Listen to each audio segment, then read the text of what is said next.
ध्रुव की माँ का नाम सुनीति है।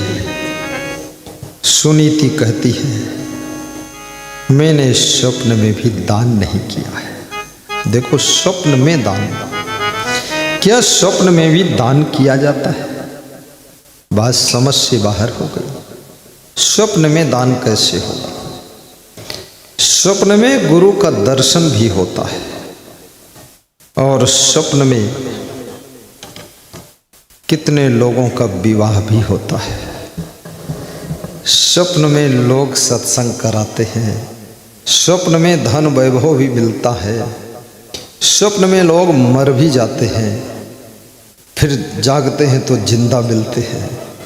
स्वप्न में लोग सांप रपटाता है और भागते हैं। स्वप्न में भूत प्रेत सताता है और स्वप्न में कुत्ता काटता है। सवेरे देखते हैं तो कहीं घाव नहीं हुआ है, लेकिन स्वप्न में दुख हुआ है।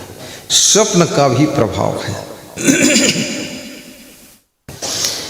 ऐसे तो सपने प्रायः झूठे ही होते हैं, लेकिन सपनों का प्रभाव तुम्हारे अंतःकरण पर पड़ता है। अगर भयभीत स्वप्न ज्यादा देखोगे तो आपका हार्ट कमजोर हो जाएगा। डरने वाले सपने ज्यादा देखोगे तो आपका हार्ट कमजोर हो जाएगा। खुश होने वाले सपने ज्यादा देखोगे तो आपका स्वास्थ्य अच्छा रहेगा। लेकिन जागने के बाद जब सपना टूटता है तब जहां के तहां मामला रहता है, कुछ होता नहीं। तो ये ध्रुव अपनी मां से पूछ रहे हैं कि मां तुम दुखी क्यों हो? छोटी रानी सुखी क्यों है? राजा उत्तानपाद के 2 रानियां थीं। बड़ी रानी का नाम सुनीति था और छोटी रानी का नाम सुरुचि था। बड़ी रानी के पुत्र का नाम ध्रुव कुमार था, जिनके नाम से ध्रुव तारा जाना जाता है, और छोटी रानी के पुत्र का नाम उत्तम कुमार था। राजा उत्तानपाद का आकर्षण धीरे धीरे छोटी रानी में अधिक हो गया। बड़ी रानी से धीरे धीरे प्रेम कम हो गया है। रानियां दोनों राजा उत्तानपाद की हैं, लेकिन दोनों से प्रेम कम ज्यादा हो गया है। बैलेंस बनाकर रहना बहुत बड़ी साधना है। संतुलन बनाए रखना बहुत बड़ी तपस्या है। आपके 5 बहुएं हैं, 3 लड़के हैं, लेकिन तीनों में बैलेंस बनाकर प्रेम बांटते रहना, ये आपकी साधना का एक हिस्सा है। ज्यादातर सास और ससुर, माता और पिता भी डिसबैलेंस हो जाते हैं। कोई बहू को ज़्यादा मानने लग जाते हैं, दूसरी बहू का ध्यान नहीं देते हैं, तीसरी बहू से बात नहीं करते हैं, चौथी बहू की ओर देखते ही नहीं हैं, 5वीं बहू रोती रहती सिसक कर कि हमारे सास ससुर हमसे बोलत नहीं है, ना कम बोलत है। और जिसके सास ससुर ना बोले उससे बड़ा सौभाग्यशाली कोई दूसरी बहू नहीं हो सकती। झंझट खत्म हुआ, मत बोले। बोलेगी तो क्या बोलेगी, जहर ही तो उगलेगी, अक्ल तो है नहीं।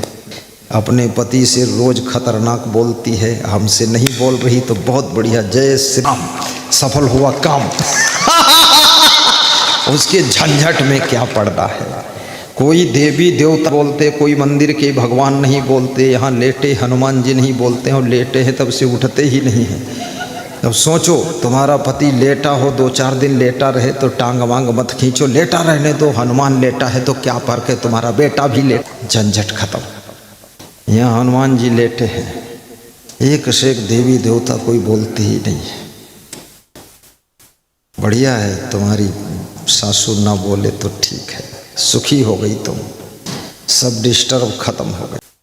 ध्रुव पूछते हैं, और ध्रुव बहुत समझदार बेटा था, अपनी माँ से पूछता, लेकिन कैसे पूछता देखो। ऐसे बचन सुने ध्रुव जब हाथ जोड़ी बोले मितबही। अपनी माँ से हाथ जोड़कर ध्रुव बोल रहे हैं। ये सभ्यता की पहचान है, मर्यादित बातचीत करने का अंदाज। ध्रुव हाथ जोड़ते हैं और कहते हैं, माँ मैं तेरे से पूछना चाहता हूँ। पूछो बेटा, क्या पूछना चाहते? ऐसे बचन सुने ध्रुव जब ही, हाथ जोड़ी बोले मितबही। तुम कत दुखी सुखी वह रानी, तौन भेद मोहि कहो बखानी। हे माँ, तुम क्यों दुखी हो? वो छोटी रानी क्यों सुखी है? इसका भेद मुझे वर्णन करके बताइए। तुम कत दुखी सुखी वह रानी, तौन भेद मोहि कहूँ बखानी। एक बालक ने अपने पिता से प्रश्न पूछा कि पिताजी, अपना मकान क्यों नहीं बना? अपने घर में मोटरसाइकिल क्यों नहीं? आप मास्टर और डॉक्टर क्यों नहीं? तो पिता ने कहा, मेरे मकान सब शहर में बने हुए। शहर में मकान? बोले 10 वकीलों के मकान सब मेरे पैसे से बने हैं। 52 मुकदमा लड़ा हूँ, सब पैसा यहाँ दिया हूँ, ये मेरा मकान है। क्यों मुकदमा लड़े इतना? पढ़ाई क्यों नहीं किया? मास्टर क्यों नहीं बने? बोले बचपन से लड़ाई में पड़ गए तो पढ़ाई चौपट हो गई।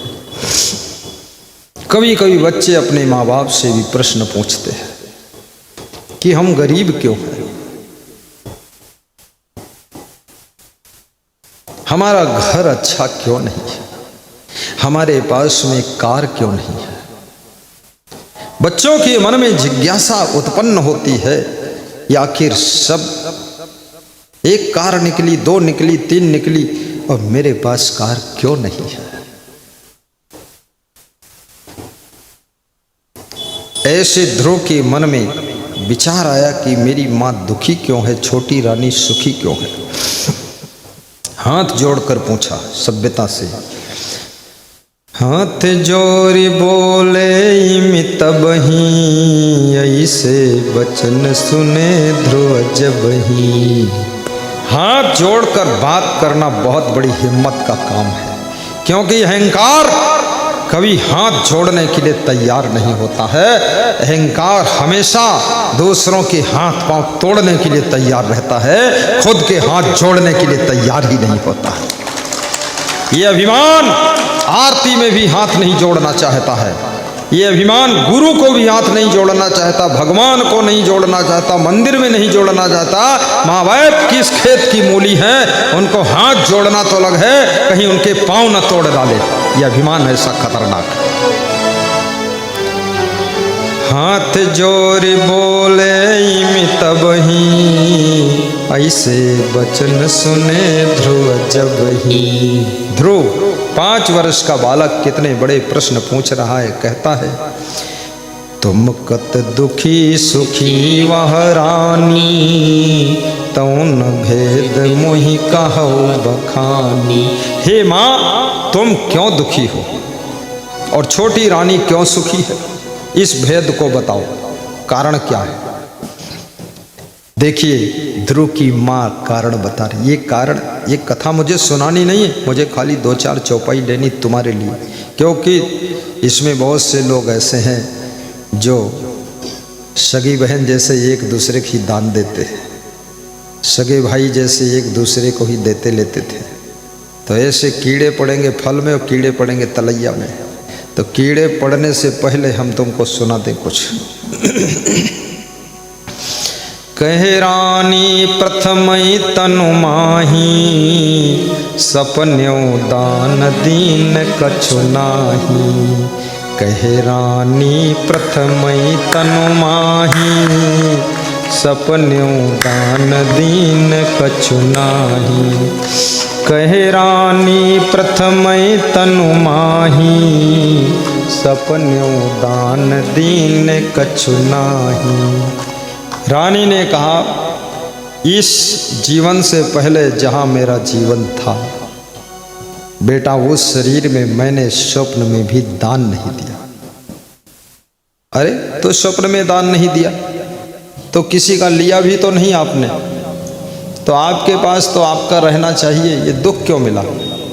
तो फिर बताया, साधु संत हरि भजन न भावा, खर सो कर समसेति गमावा। साधु संतों की संगत कभी नहीं किया, हरि भजन नहीं किया, भक्ति नहीं किया, अच्छे लोगों में बैठी नहीं, लफंगी औरतों के साथ किचकिच किचकिच प्रपंच करती रही। लफंगी औरतें होती ना, हबूड़ा बनकर घूमती रहती हैं घर घर में, उनको कहते हैं फोहड़ नारी। फोहड़ समझते हो? फोहड़ बनबूचड़, बनबूचड़ पुरुष और फोहड़ नारी। फोहड़ मल चूहड़ मल। तो फोहड़ स्त्री के लक्षण क्या होते हैं? हुई पहर दोष लई सोई, 8, 9, 10 बजे तक सोएंगी, फोहड़ नारी का पहला लक्षण। वही पहर दोष लई सोई, और सोकर जब उठेंगी तो क्या करेंगी? ना स्नान, न दतून, न मंजन, न लड़कन फिक्र, न पति के लिए नाश्ता। क्या करती हैं सोई के उठी जब? वही पहर दोष लई सोई, उठ घर घर घूमन जावई। सबके घर चक्कर काट रही कि बहिनी तुम्हारे घर का, भौजी तुम्हारे घर का, चाची तुम्हारे घर का बना है। अब जब सबके घर चक्कर काट रही तो उनके घर में क्या हुआ? वही पहर दोष लई सोई, उठ घर घर घूमन जावई। और घर कुतिया खाई पिसान, जही घर माँ फोहर नारी। घर कुतिया खाई पिसान, जही घर माँ फोहर नारी। वह घर है नरक समान, जही घर माँ फोहर नारी। वह घर है नरक समान, जही घर माँ फोहर नारी। फिर फोहर नारी जो होती है उसका दूसरा लक्षण, चुड़ैल बहुत आती है उसके ऊपर। भूत प्रेत चुड़ैल, बाहर की हवा, और घर में बिल्कुल हवा नहीं लागत, सब खिड़की दरवाजा बंद, दम घुटत, अब बाहर हवा अंदर घुस गई। साधु संत की हमने संगत कभी नहीं किया। खर माने गधा, शूकर माने सुअर, और कोकर माने कुत्ता। कुत्ते सुअर गधे की तरह जिंदगी हमने गंवा दी, फालतू में, व्यर्थ में। माँ कह रही, जस कछु कर्म पोच भल कीन्हा, सोई जन्मत विधि सिर लिख दीन्हा। और उल्टे पलटे कर्म जैसे हमने कर पाए सब किए, तो मरते ही ब्रह्मा जी ने सब हमारे भाग्य में वही लिख दिया। लेकिन बेटा एक पुण्य मेरा था कि तेरे जैसा पुत्र पैदा हो गया। नहीं जानी के ही सुकृत तेरे, भय प्राप्त गुण गोविंद के रे। तेहि ते कोई दुख निकट न आवे, प्रारब्ध तेहि तनु भुगतावे। कोई पुण्य जरूर था मेरा जो तेरे जैसा पुत्र मुझे प्राप्त हुआ है। और तेरे जैसे पुत्र को पाकर मुझे विश्वास है मुझे अब कोई दुख नहीं मिलेगा। जो भी दुखी हूँ इसलिए दुखी हूँ क्योंकि अभी मेरा पुत्र छोटा है, ये बड़ा हो जाएगा तो मेरे सब दुख दूर हो जाएंगे। जो कुछ लिखा ललाट में सो होवे परिणाम, चाहे परई घर रंक के, चाहे महीपति धाम। जो कुछ लिखा ललाट में सो होवे परिणाम, चाहे परे घर रंक के, चाहे महीपति धाम। चाहे राजा के घर में आपका जन्म हो और चाहे गरीब के घर में जन्म हो, लेकिन जो ललाट में लिखा है, जो भाग्य है,